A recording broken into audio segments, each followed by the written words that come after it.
अशोक वाटिका में घुस गई माता जानकी का दर्शन करने के बाद कल यही प्रसंग श्रवण कर रहे थे। राक्षसों ने देखा बंदर फल खा रहा है। दूसरा बोला तेरे बाप का क्या जा रहा है, खाने दे। अच्छा फल खाएं तो कोई समस्या नहीं, कह देंगे इतने ही फल लगे थे।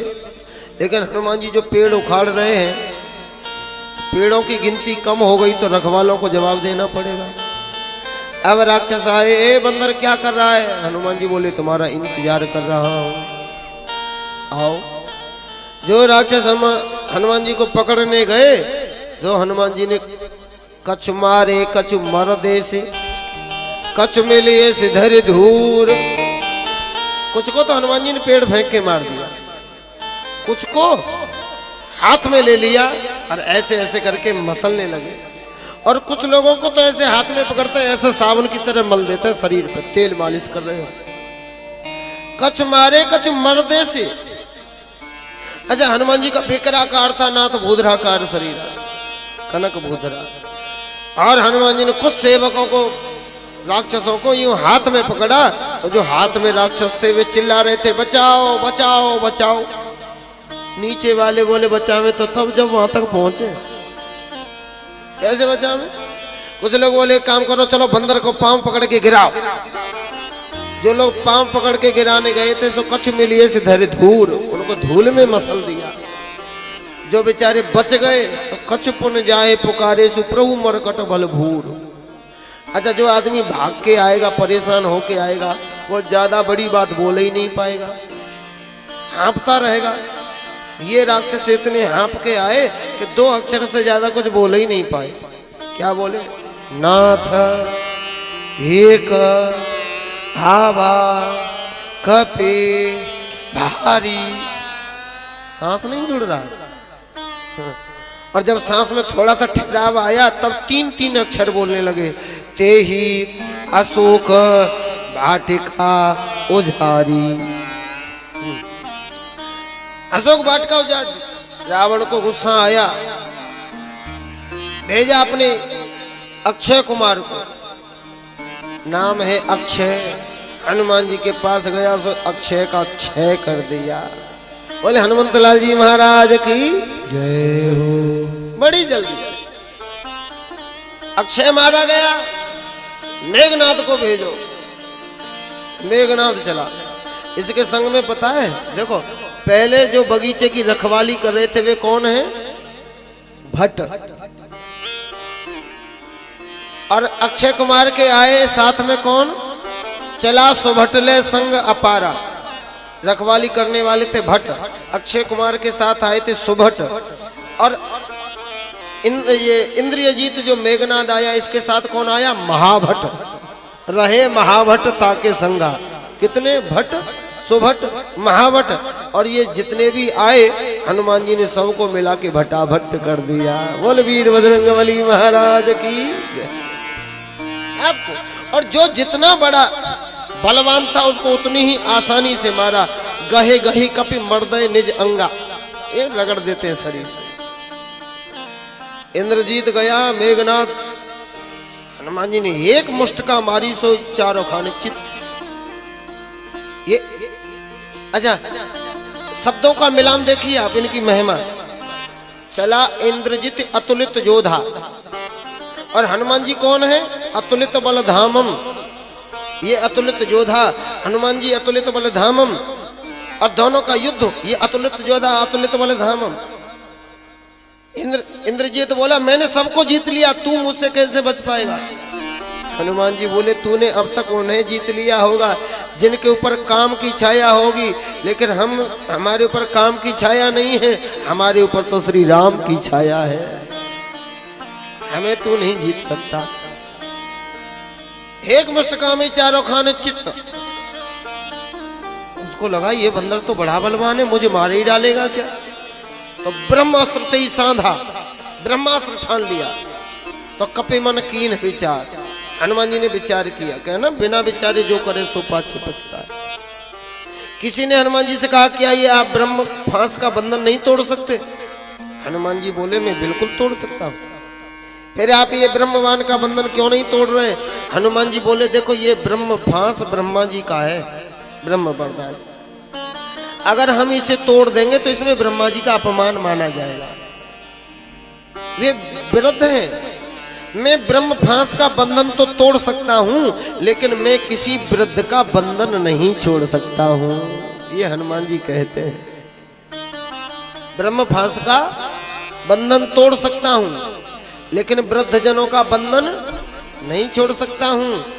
हनुमान जी अतुलित बल हम वे कह रहे हैं। और हम लोग, आप लोग कितनी जल्दी बड़े बुजुर्गों का अवहेलना कर देते हैं, आज्ञाओं की। हम लोग, आप लोग कितनी जल्दी माता पिता की बातों की कटिंग कर डालते हैं, बताओ ना। और फिर हम हनुमान जी के मंगलवार का व्रत और करें, फिर हम सुंदरकांड का पाठ भी करें, हनुमान चालीसा भी पढ़े, तो क्या हनुमान जी खुश होंगे? माँ बाप का अपमान करें, बड़े बुजुर्गों का, दादी बाबा की बात को न माने और हनुमान जी की सेवा करें, हनुमान जी तो आचरणों से खुश होंगे। तुम्हारे भूखे रहने से थोड़ी हो जाएंगे। व्रत भी करो और उनके चरणों आचरणों का अनुकरण भी करो। हनुमान जी कहते हैं मैं वृद्ध जनों का बंधन नहीं छोड़ सकता। एक कथा कहानी आती है। एक बार क्या हुआ, एक बारात जा रही थी, लड़की का विवाह। लड़की के पिता ने शर्त रखी थी बारात में कोई बूढ़ा नहीं आना चाहिए। लड़के लोग बड़े खुश हुए, ये बूढ़े करेंगे भी क्या बारात में, इनका काम। बूढ़े लोग तो कथाओं में भेजे जाते हैं, बारात में क्या करेंगे, न नाचने देते न पार्टी सार्टी मनाने देते। ये तो कथा सत्संग में ही भेजे जाए तो ही ठीक है। सारे लड़के लोग तैयार हो गए, पर दूल्हे का नाना नहीं माना। बोला नाना हम तो चलेंगे। लड़कों को आई गुस्सा, बोले नाना को ऐसी जगह ले चलो नाना की अकल ठिकाने आ जाए। सो गाड़ी की डिग्गी में ठूस दिया नाना जी को, गाड़ी की डिग्गी में सेट करके ले गए। अच्छा बारात पहुंच गई, लड़की के पिता ने गुप्तचर भेजे, देखो बारात में कोई बूढ़ा तो नहीं। गुप्तचरों ने देखा सब suit boot tie coat pant वाले हैं, कोई बड़ा बूढ़ा नहीं।